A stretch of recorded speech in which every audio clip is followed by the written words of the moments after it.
এবার ধানের ফলন তো ভালোই দেখতেছি। এবছর ধানের ফলন ভালো হবেই না কেন? এবছর যে পরিমাণে সার ও কীটনাশক ব্যবহার করেছি, এমনিতেই আমি সবার থেকে বেশি পরিমাণে সার ও কীটনাশক ব্যবহার করি। এজন্যই অন্য সবার থেকে আমার জমির ফসলও বেশি ফলে। অন্যরা তো এটা জানে না যে কি কারণে আমার জমির ফসল দেখতে সুন্দর ও ফলন বেশি হয়। এই বছর তো গত বছর থেকে প্রায় ডাবল পরিমাণে রাসায়নিক সার ও কীটনাশক ব্যবহার করেছি। তাই এই বছর ফলনও আগের তুলনায় বেশি হবে। আর ফলন বেশি হলে তো লাভও বেশি। লাভের একটা অংশ দিয়ে শখের রয়্যাল এনফিল্ড কিনে নেব। এখন বাড়ির দিকে ফিরে যাই। আকাশে মেঘ করেছে। এই অসময় বৃষ্টিতে ভেজা যাবে না, জ্বর হয়ে যেতে পারে।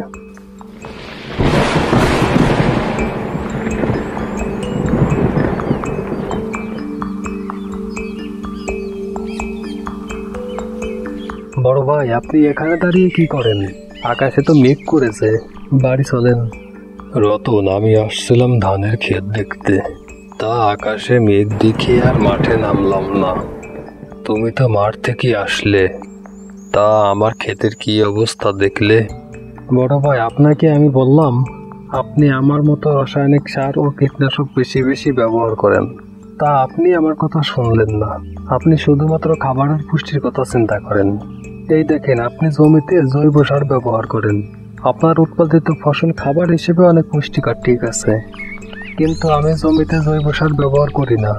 আমি ব্যবহার করি রাসায়নিক সার ও কীটনাশক, যার কারণে আমার জমির উৎপাদিত ফসল খাবার হিসেবে কম পুষ্টিকর। বাংলার মানুষ তো আর এটা বোঝে না। আবার দেখেন, আপনার জমির উৎপাদিত ফসল থেকে আমার জমির উৎপাদিত ফসল দেখতে সুন্দর ও চকচকে। এই কারণেই তো আপনার ফসল থেকে আমার ফসল বেশি দামে বিক্রি করতে পারি। আপনি ওই আদি যুগের চাষের পদ্ধতি বাদ দিয়ে আমার পদ্ধতিতে চাষ করেন, দেখবেন আপনিও আর দরিদ্র থাকবেন না। রতন ভাই, তোমার যা মনে চায় তুমি তাই করো, কিন্তু জেনে রেখো, আমি জেনে শুনে মানুষকে বিষ খাওয়াতে পারবো না। তাইতে আমার জমিতে ফসল ফলুক আর না ফলুক, রাসায়নিক সার সম্পূর্ণ বিষাক্ত পদার্থ দিয়ে তৈরি। আমি কখনোই রাসায়নিক সার জমিতে ব্যবহার করব না। এখন চলো বাড়িতে ফিরে যাই। আকাশের অবস্থাও বেশি ভালো না। আকাশে বিদ্যুৎও চমকাচ্ছে, বৃষ্টি হতে পারে।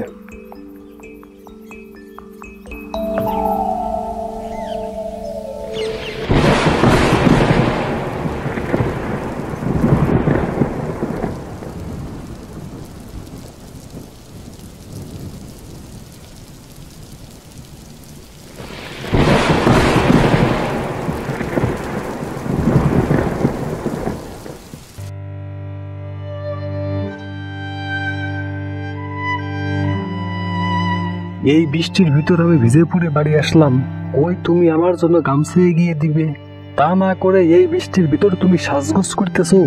আমি একটু সাজগোজ পছন্দ করি বলে তুমি আমাকে এতগুলো কথা শোনালে। তোমাকে কথা শোনাবো না তো অন্য কাউকে কথা শোনাবো নাকি? সারাদিন শুধু সাজগোজ নিয়ে পড়ে থাকো।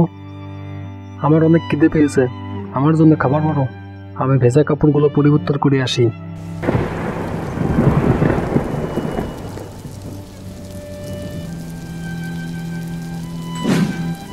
কোন সকালে বের হয়েছো, তাও আবার না খেয়ে, আর এখন তোমার আসার সময় হয়েছে।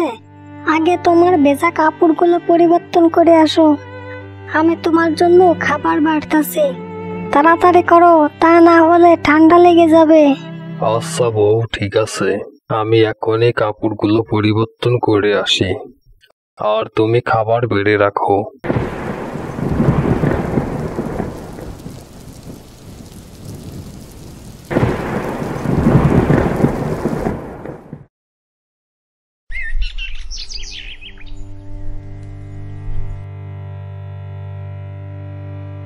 ওগো, এই বছর ধানের ফলন কেমন হওয়ার সম্ভাবনা রয়েছে?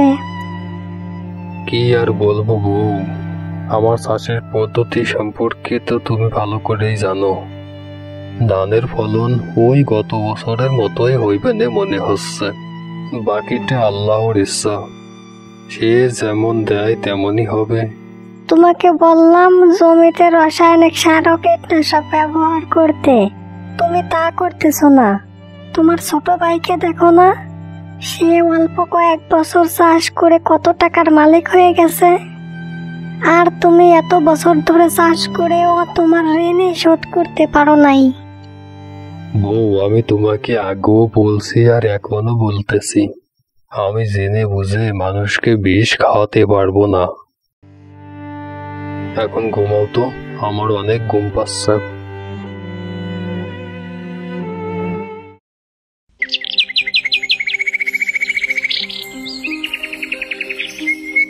বউ, নাস্তা কি তৈরি হয়েছে নাকি মাঠে চলে যাব? আসতাছি, এই তো হয়ে গেছে। তাড়াতাড়ি করো। আজ কিন্তু কোনো নাস্তা তৈরি করতে পারি নাই। কেন? বাড়িতে কোনো বাজার সদাই নেই, কিভাবে নাস্তা তৈরি করব? বাড়িতে শুধু চিড়ে আর গুড় আছে, আমি এনে দিচ্ছি, তুমি খেয়ে ক্ষেতের দিকে যাও। আর ফিরতে সময় যা পারো তাই বাজার করে এনো। বাজার না আনলে দুপুরেও চিড়ে আর গুড় খেয়েই কাটাতে হবে। দেখি বউ, বাজার করার জন্য কোথাও থেকে কিছু পরিমাণে টাকা ম্যানেজ করতে পারে কিনা। এখন চিড়ে আর গুড় এনে দাও তো, নাস্তা করে ক্ষেতের দিকে যাব।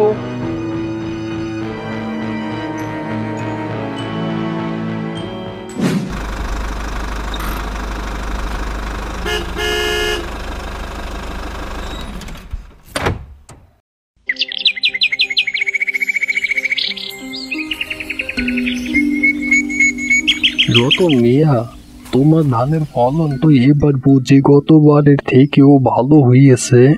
চাচা, সবই তো আপনাদের দোয়ার বরকত, আপনাদের দোয়ায় আলহামদুলিল্লাহ। আশা করছি গত বছর থেকে এই বছর ডাবল পরিমাণে ধান উৎপাদন হবে। আশেপাশের জমি থেকেও তোমার জমির ধান এত ভালো হয় কেন?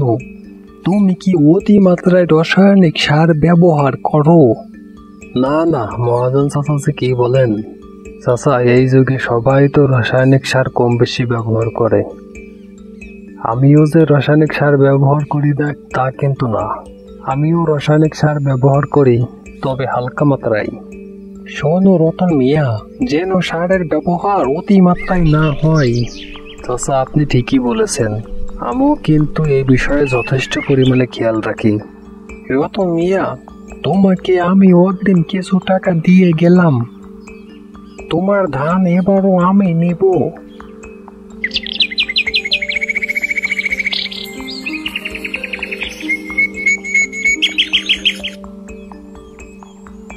মহাজন চাচা, আমি মনে মনে আপনাকেই খুঁজতেছিলাম। কেন রিমন, তুমি মনে মনে আমাকে খুঁজতেছিলে? চাচা, আপনি তো জানেনই আমি আমার ক্ষেতে রাসায়নিক সার ব্যবহার করি না, যার কারণে অন্য সবার মতো আমার ফসলের কালারটাও চকচকে হয় না। এই কারণেই অন্য অন্য মহাজনরা আমার ফসল কিনতে চায় না। গত কয়েক বছর তো আপনি আমার থেকে ফসল কিনতেছেন, তাই বলছিলাম এবার যদি কিছু টাকা অগ্রিম দিতেন তাহলে আমার জন্য ভালো হতো। না রিমন, আমি তোমাকে 1 টাকাও অগ্রিম দিতে পারবো না। এমনিতেই তোমার ফসলের চাহিদাও কম, আর তুমি যদি অন্য কারো কাছে ফসল বিক্রি করতে পারো তাহলে বিক্রি করে দিও। আমি গেলাম।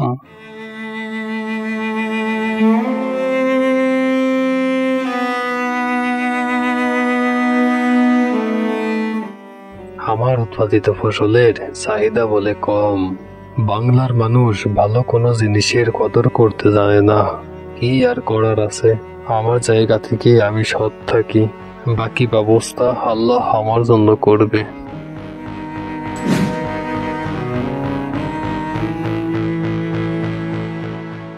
এই রিমন, রিমন, এদিকে এসো তো, শুনে যাও, কিছু কথা আছে তোমার সাথে। হ্যাঁ চাচা, আসতাছি। চাচা, কি বলতে চান? রিমন, তোমাকে আমি বললাম তোমার জমিতে রাসায়নিক সার ব্যবহার করো, তুমি তো আমার কোনো কথাই শুনলে না।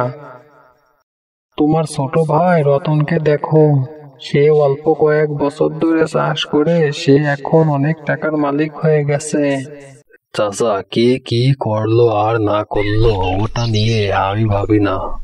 আমি শুধু একটা কথাই ভাবি, জেনে বুঝে মানুষকে বিষ খাওয়াতে পারবো না।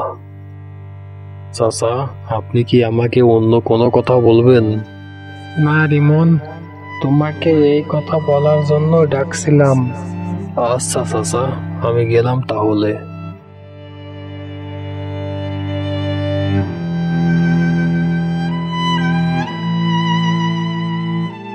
রিমনের কাছে যদি আমার দোকানে সার বিক্রি করতে পারতাম তাহলে আমার ব্যবসা আরো উন্নত হতো, কারণ রিমনের সার ব্যবহার করা দেখে আরো কৃষকও অতিমাত্রায় সার ব্যবহার করা শুরু করত।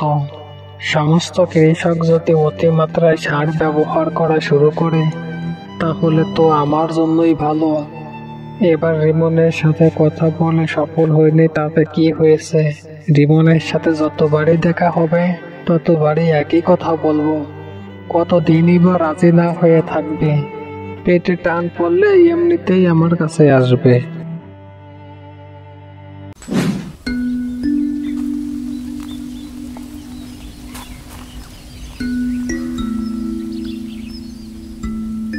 বউ, এই বাজারের ব্যাগটা নিয়ে ঘরে যাও, আমি গোসল করে আসি। আচ্ছা, গোসল করতে যাও, আমি লুঙ্গি আর গামছা নিয়ে আসি।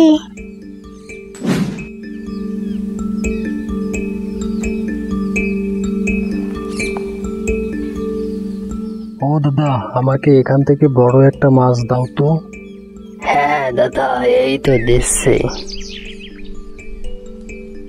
দাদা, এই নাও তোমার মাছ।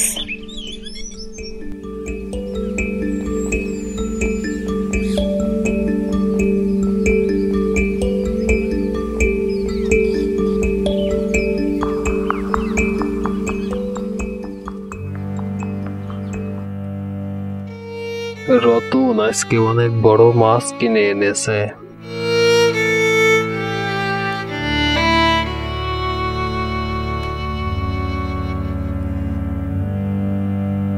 বউ, তুমি যে কিছু বললে না। কেন, কি বলবো? রতন বাজার থেকে মাঝে মাঝেই বড় বড় মাছ কিনে আনে, ভালো ভালো বাজার করে, আর আমি তোমাকে ভালো কোনো কিছুই খাওয়াতে পারি না। দেখো, এ বিষয়ে তোমার প্রতি আমার কোনো অভিযোগ নেই।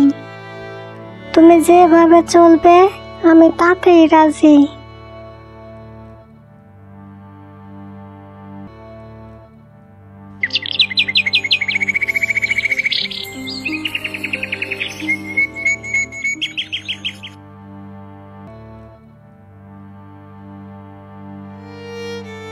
কে গো, আজকে মাঠের দিকে যাবে না?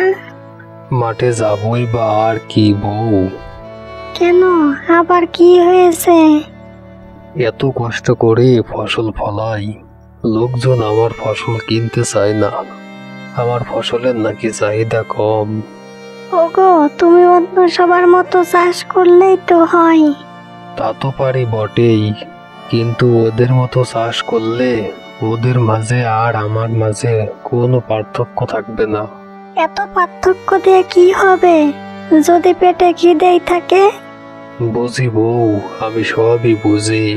রূপা সব সময় দামি দামি শাড়ি গহনা পরে, আর আমি তোমাকে ঠিক মতো ভাতও খাওয়াতে পারি না।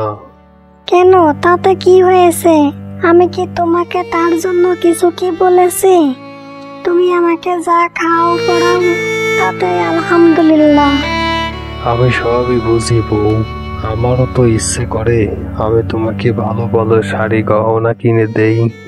তুমি এত ভেঙে পড়ো না তো, দেখবা একদিন সবই হবে। আল্লাহর উপর ভরসা করো।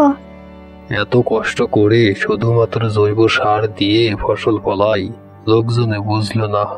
তুমি হাত মুখ দিয়ে ঘরে এসো তো, দুমুঠো খাবার খাবে।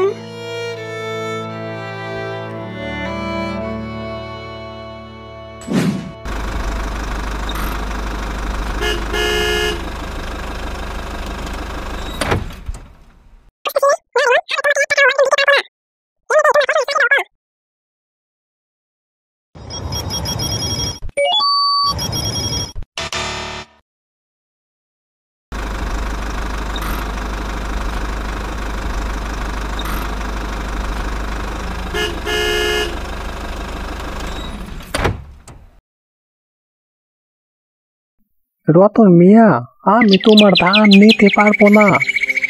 শুধু আমি কেন, কেউই তোমার ধান নেবে না। কেন চাচা? তোমার ধানের জমিতে তুমি অতিরিক্ত রাসায়নিক সার ও কীটনাশক ব্যবহার করেছো, যার কারণে ধানের কোনো পুষ্টি নেই। এই ধানের ভাত মানুষকে খাওয়ালে মানুষ পুষ্টিহীনতায় ভুগবে। হ্যাঁ, উনি ঠিকই বলেছেন। আমরা কৃষি অধিদপ্তর থেকে এসেছি। এবছর আমরা সকল মাঠের ফসল পরীক্ষা করতেছি। যাদের ফসল খাবার হিসেবে পুষ্টির পার্সেন্টেজ কম আছে, তাদের ফসল এবছর বাজারজাত করতে দেয়া হবে না। আপনার ফসলও এবছর বাজারজাত হবে না। আপনাকে সতর্ক করার জন্য 20,000 টাকা জরিমানা করা হলো। আপনি এখন থেকে সাবধান হয়ে যান। আপনি আজকে দিনের ভেতরে স্থানীয় অধিদপ্তরে যাইবেন। তা না করলে আপনাকে জরিমানা ডাবল দিতে হবে। রতন মিয়া, আমি আগামীকালই আসবো। তুমি আমার দিয়া অগ্রিম টাকাগুলো ফেরত দিয়ে দিবে।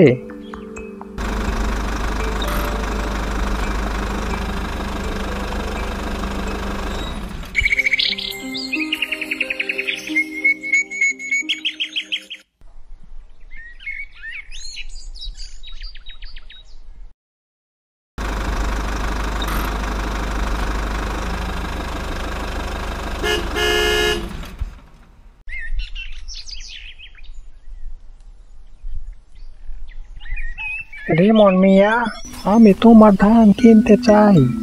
মহাজন চাচা, আপনি তো সব ধানই পরীক্ষা নিরীক্ষা করাটা দেখেছেন। আমার জমিতে আমি সম্পূর্ণই জৈব সারের ব্যবহার করি। আমি জানি রিমন মিয়া, তুমি অনেক আগে থেকে জৈব সার ব্যবহার করো। আমি জানতাম একদিন এমনটাই হবে। আমি সবাইকে নিষেধ করেছিলাম রাসায়নিক সার ও কীটনাশক অতিমাত্রায় ব্যবহার না করতে। তা রিমন মিয়া, তোমার ফসলের দাম কেমন দিতে হবে? চাচা, আমার ফসলের দাম যে বেশি দিতে হবে সে কোনো সমস্যা নেই। ভালো ফসল বেশি দাম দিয়ে কিনে বেশি দামে বিক্রি করব। এই নাও, এখানে কিছু টাকা আছে। আগামী সপ্তাহে তুমি ধান কাটা শুরু করবে। আমি তারপরের সপ্তাহে এসে বাকি টাকা পরিশোধ করে তোমার কাছ থেকে ধান নিয়ে যাব। আমি কিছুদিন অন্য জেলায় যাচ্ছি, সেখানেও অনেক ধান কেনা রয়েছে।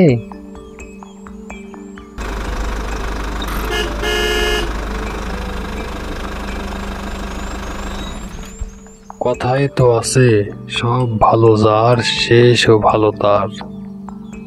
বন্ধুরা, এই গল্পটি ভালো লাগলে লাইক, কমেন্ট এবং সাবস্ক্রাইব করতে ভুলবে না। সাবস্ক্রাইব করার জন্য ধন্যবাদ সবাইকে।